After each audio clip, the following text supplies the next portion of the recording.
Hello, friends. It's Carla, your online doctor, with today's Live in 5. Today is Tuesday, July 14th. It is 5 p.m.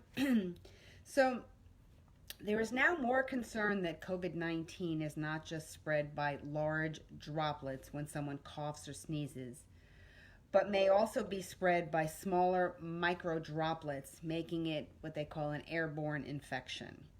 Okay, so I prepared this talk last week, and part two is going to be tomorrow, which I had to add on because there is more information. So seriously, this gets very confusing. I don't mean to make light of the situation, but most people translate this to mean the same thing, whether it's large droplets, micro droplets, airborne. Everybody's afraid that this virus, this COVID-19 virus, is floating in the air, okay? And that, you walk around and there's nobody around and you can just breathe it in, okay? Now, you can get infected by breathing in air from someone close by that has expelled the virus from their airways one way or another, whether they're large droplets or small droplets, okay? But there has to be somebody. Theoretically, there has to be somebody around. It doesn't just float in the air. If you go for a run, it's not running around the air and you're going to get it. Okay? But 240 scientists from 32 countries outlined evidence supporting the fact that they believe COVID-19 is actually an airborne infection. And they were presenting it to the World Health Organization. And then the plan was to revise or not any recommendations, which is why I have a part two to this talk, because the World Health Organization, did come back with their response. Now, let's talk about that. What are respiratory droplets? So what we now consider the major route of transmission of COVID-19 is this. They are tiny, invisible droplets measuring between 5 to 10 micrometers in diameter and contain particles of the virus. But while these droplets technically travel through the air, that doesn't qualify them as airborne, according to the specific diagnosis from health officials.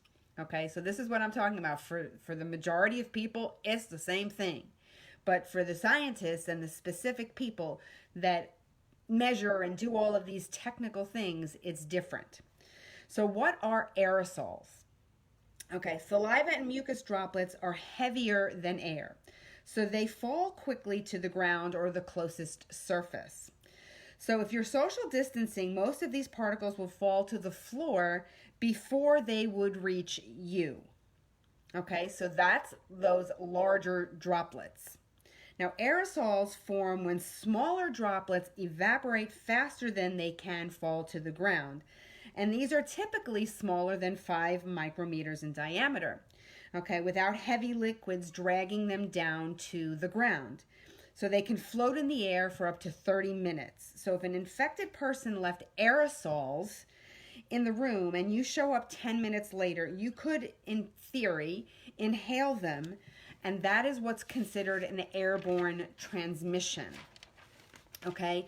Now, up until now, they have assured us that COVID-19 is not airborne, and it can only be contracted from respiratory droplets or touching the surfaces in which those droplets have fallen. Now, in April, an analysis of 75,000 COVID cases in China clearly stated airborne transmission was not reported. But these 240 scientists are saying they have proof, saying it is, and the World Health Organization will be reviewing this data, which they have. There's still more review that's going on and more studies that will continue to go on.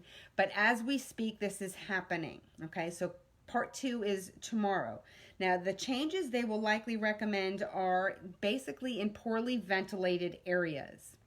So if you're outside and air is moving, it is more likely that these viruses will be cleared, especially with, like I said, moving air, or if you're indoors with good ventilation systems, air conditioning moving, etc. If you are in a stagnant air space, like a bus or a train, which is why those areas are considered much more at risk when you're in a confined space, even if it's micro droplets or large respiratory droplets, aerosols, whatever you want to call them, the virus can stay in the air longer.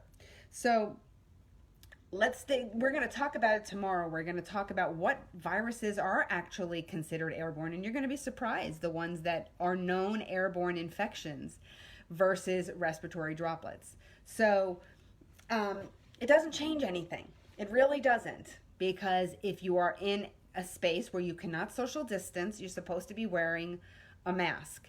If you are outdoors and you are exercising, like I said, the air is moving, the virus isn't just coming at you. It's going to fall to the ground. It's going to be blown away. The chances of you catching it outside is very slim. So be careful when you're indoors. If you are in a space where you cannot social distance, make sure you're wearing a mask. Don't touch surfaces and then touch your face. Wash your hands. Use hand sanitizer. The same thing day in, day out, over and over and over again. Okay, so stay tuned for tomorrow. If you have friends who want to know this information, tag them in today's video. Tell them to watch tomorrow for part 2. Okay, hope you guys are having an awesome day, and I will see you again tomorrow for another Live in 5.